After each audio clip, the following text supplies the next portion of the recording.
सुप्रभातम, नमस्कार। आज दीपावली का दिन है और मैंने जैसे पहले आपको बताया था कि दीपावली में केवल एक ही धर्म की, एक ही समाज की नहीं है। ऐसे कई समाज है, ऐसे कई लोग, मतलब 75% से ज़्यादा समाज ऐसे है कि जो दीपावली को बराबर मनाते हैं। और उसमें जैसे और ठीक है, जिनकी जहाँ जैसी आस्था है वहाँ उनको ऐसा त्यौहार मनाना चाहिए। किसी के ऊपर कोई की ज़ोर ज़बरदस्ती नहीं, जिनकी जहाँ आस्था है, श्रद्धा है, उस हिसाब से मनाइए और बहुत खुशी से मनाइए। क्योंकि हमारा भारत देश जो है विभिन्न प्रांतों में बटा हुआ, विभिन्न संस्कृतियों में बटा हुआ देश है। और मेरे प्रबोधन में भी सर्व समाज के लोग हैं। मेरे विद्यार्थी है, मैं राजस्थान में मैंने सर्विस की है, वहाँ के मेरे मित्र हैं, मेरे स्टाफ साथी है, कई लोग हैं, सब तरह के लोग हैं। तो सबको अपने अपने धर्म और अपनी अपनी आस्थाओं को ये रखते हुए आस्थाओं का ध्यान रखते हुए अपने अपने हिसाब से दीपावली मनानी चाहिए। तो मैं दीपावली के बारे में कुछ पंक्तियाँ आपको कहूँगा। दीपावली के बारे में मैंने पहले दिन भी बताया था कि ऐसा कहा जाता है कि ऐसा हमारे इतिहास में या रामायण में भी आया हुआ है कि जैसे श्रीलंका में रावण के ऊपर विजय पा करके रामचंद्र जी वापस निकल गए आने के लिए, तो अयोध्या में दीपावली के दिन आए थे। तो उनके स्वागत के लिए दीप लगा करके लोगों ने अपने घरों को सजा करके उनका स्वागत किया था। एक तो ये है। और फिर 4-5 दिन नरक चतुर्दशी, धनत्रयोदशी और भाई दूज भी है। तो ऐसे समग्र रूप से है। और सिख समाज भी मतलब प्रकाशोत्सव के रूप में मना जाता है। और इसी कड़ी में जैन समाज, जो जैन धर्म में भी 24वें तीर्थंकर, एक बात आपको कहता हूँ कि भाई तीर्थंकर किसे कहते हैं कि तीर्थ को करते हैं, धर्म तीर्थ को प्रवाहित करते हैं, अर्थात जिन्होंने अपने उपदेशों से धर्म रूपी तीर्थ का प्रवाह किया, लोगों को धर्म रूपी तीर्थ बताया या उससे लाभान्वित किया, धर्म का उपदेश दिया। तो इसलिए तीर्थंकर जो तीर्थ को करते हैं उनको तीर्थंकर कहते हैं। तो अंतिम तीर्थंकर भगवान महावीर, उनका इस बार 50वां निर्वाण महोत्सव मनाया जाएगा। 2550वां निर्वाण महोत्सव मनाया जाएगा। और इस निर्वाण महोत्सव के लिए सभी के लिए मैं आपको इस अवसर पर मतलब शुभकामनाएं देता हूं। और मैंने और ये उम्मीद करता हूं कि आप भी महावीर जैसे बन जाए।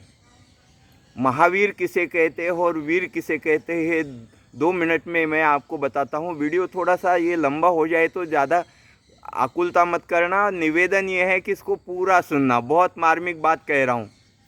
वीर किसे कहते हैं कि जो अपने शत्रु को परास्त कर दे, युद्ध के मैदान में परास्त कर दे, उसको वीर कहते हैं। और जो अपने राग, द्वेष, मोह, काम, क्रोध, इन विकारों को अपने जीवन में पराजित कर दे, तो उसको महावीर कहते हैं। वो हमारी आत्म साधना है। और वो ज्ञान का दीपक जब जलेगा तब जाकर के होगा। ज्ञान की साधना हो जाएगी तब होगा। ज्ञान का दीपक जलेगा तो अज्ञान, अंधकार दूर चला जाएगा। और पूर्ण ज्ञान की मतलब केवल ज्ञान की या निर्वाण की हमको प्राप्त होगी। फिर बाद में हमारे जीवन में जन्म मरण नहीं होगा। तो उस लक्ष्य को प्राप्त करने के लिए हमको भी प्रयास करना चाहिए। भगवान महावीर के कदमों पे चल करके उनके उपदेश, वो तो ये कहते हैं कि असल हमारे दुश्मन जो है क्रोध, मान, माया, लोभ, विकारी भाव है। और दुनिया में कोई दुश्मन नहीं है। तो हमको उनको पराजित करके महावीर बनना है। क्या महावीर हम भी बन सकते हैं? तो बन सकते हैं। महावीर मतलब सबसे बड़ा वीर कौन है? सबसे बड़ा वीर अपने शत्रु को मार दे वो नहीं है, वो तो युद्धवीर हो गया है ना, वो तो साधारण वीर है। मगर जो अपने अंतर आत्मा के शत्रु है, क्रोध मान माया लोभ, इन शत्रुओं को जो नाश कर दे वो वास्तव में महावीर है। तो महावीर हम बन सकते हैं, तो जरूर बन सकते हैं। ज्ञान की साधना, ज्ञान का दीपक जला करके आत्म साधना के माध्यम से हम उस स्थिति को पा सकते हैं। चलिए, उसके लिए मैंने एक कविता लिखी थी महावीर निर्वाण महोत्सव के ऊपर, तो वो मैं आपके सामने प्रस्तुत कर रहा हूँ। एक एक शब्द को बड़े ध्यान से समझिए कि दीपोत्सव मतलब दीपावलियाँ कैसे मनाई जाए, तो उसको बताया। दीप समदीप्त हो, दीप समदीप्त हो ज्ञान से युक्त हो, दीप समदीप्त हो ज्ञान से युक्त हो, स्वयं दैदीप्यमान हो, स्वयं दैदीप्यमान हो, मार्ग अब आलोकित हो, मार्ग अब आलोकित हो, अज्ञान तिमिर दूर हो। दीपावली के दिन हमको क्या करना है? अज्ञान तिमिर दूर हो, जीवन ज्योतिर्मय हो, अज्ञान तिमिर दूर हो, जीवन ज्योतिर्मय हो, ज्ञान के आलोक में, ज्ञान के आलोक में जीवन आलोकित हो, ज्ञान के आलोक में जीवन आलोकित हो। और दीपावली के दिन हमको क्या कामना करनी है? तो कहते हैं मृत्यु से मुक्त हो, मृत्यु से मुक्त हो, मृत्युंजय अब बनो, मृत्यु से मुक्त हो, मृत्युंजय अब बनो। बस अब इस जीवन में, बस अब इस जीवन में निर्वाण का निर्माण हो, बस अब इस जीवन में निर्वाण का निर्माण हो। और मेरा संकल्प क्या होना चाहिए? अब नहीं रुकना यहाँ, अब नहीं रुकना यहाँ, अब नहीं झुकना यहाँ, कर्म की कालिमा से जीवन अब मुक्त हो, कर्म की कालिमा से जीवन अब मुक्त हो। अब फिर कहते हैं इस प्रकाश पर्व, दीपावली पर्व सार्थक कैसे है? जब उसका कोई अर्थ है, जब हम ये प्रकाश पर्व और दीपावली पर्व मनाते हैं तो सार्थक कब हो जाएगा? चंद चार पंक्तियाँ उसके बारे में प्रस्तुत करता हूँ। हर एक पंक्ति के साथ में ध्यान से जुड़िए। अच्छा लगा तो बार बार सुनिए, इसको बहुत देखिए। चार पंक्तियाँ अपने जीवन को या इस त्यौहार को हम सार्थक कैसे बनाएं। सार्थक मतलब अर्थ सहित, मतलब उसका कोई अर्थ निकल जाए। यही सार्थक प्रकाश पर्व, यही सार्थक प्रकाश पर्व, यही हो जीवन का लक्ष्य, यही हो जीवन का लक्ष्य।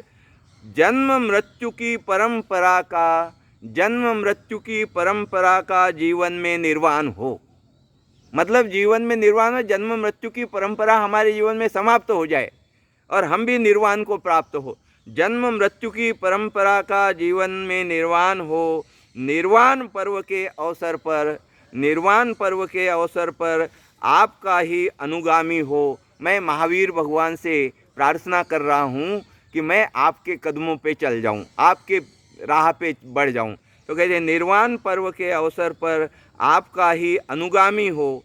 ज्ञान दीप को दीप्त बनाकर, ज्ञान दीप को दीप्त बनाकर जीवन यह आप सम हो, जीवन यह आप सम हो, जीवन यह आप सम हो।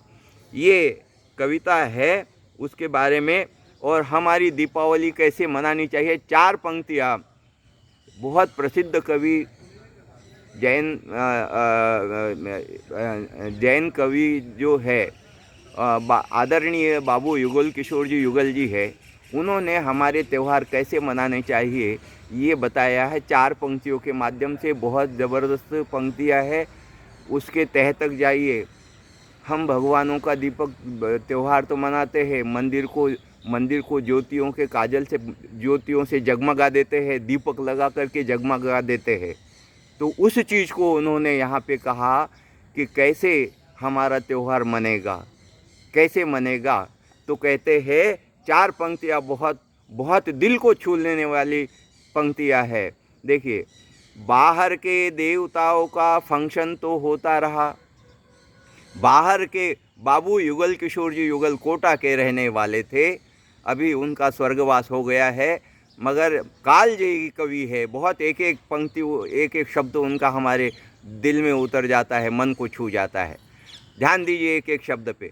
बाहर के देवताओं का फंक्शन तो होता रहा, बाहर के देवताओं का फंक्शन तो होता रहा, ज्योतियों के काजल से मंदिर को धोता रहा। बाहर के देवताओं का फंक्शन तो होता रहा, ज्योतियों के काजल से मंदिर को धोता रहा। कैसे पूरी होगी तेरी मन की तमन्नाएं, कैसे पूरी होगी तेरी मन की तमन्नाएं। तेरे घर का देवता तो आज तक सोता रहा, आज तक सोता रहा। तो हमको अपने देवता को जगाना है।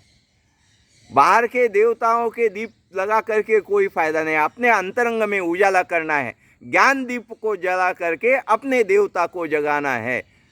तो ऐसे आत्मा में अपने आत्मिक ज्ञान दीप को जलाना है, अपने आत्मज्ञान को पाना है, तो तभी हमारी दीपावली सार्थक होगी। तो मैं आप सभी को दीपावली की बहुत बहुत शुभकामनाएं देता हूं, और ये भी उम्मीद करता हूं कि आप अपने आप को अपने अपने ज्ञान दीप को जला करके दीपोत्सव मनाएं और बहुत खुश रहे। अज्ञान का अंधकार आपके जीवन से नष्ट हो जाए और आप हमेशा हमेशा के लिए और ज्ञान पाएंगे, ज्ञान का उजाला रहेगा। तो जीवन में कहीं भी कोई भी आपको लौकिक जीवन में और पारलौकिक जीवन में, आध्यात्मिक जीवन में कहीं भी कोई दिक्कत नहीं आएगी। आपके पास ज्ञान रहेगा तो लौकिक जीवन में भी सफलताएं आपके चरण चूमेगी, और आपके पास में ज्ञान दीप जला रहेगा तो आध्यात्मिक जीवन में, पारलौकिक जीवन में भी आप अपने गंतव्य की तरफ आगे बढ़ते रहेंगे। ऐसे ज्ञान दीप को जला करके सार्थक दीपावली मनाएं। आपको सभी को दीपावली की बहुत बहुत मंगल कामनाएं, बहुत शुभकामनाएं। खुश रहे, आनंदी रहे, और हमेशा आत्म जागरण का या अपने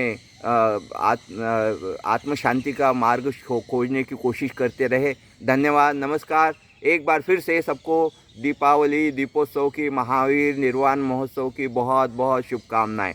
नमस्कार।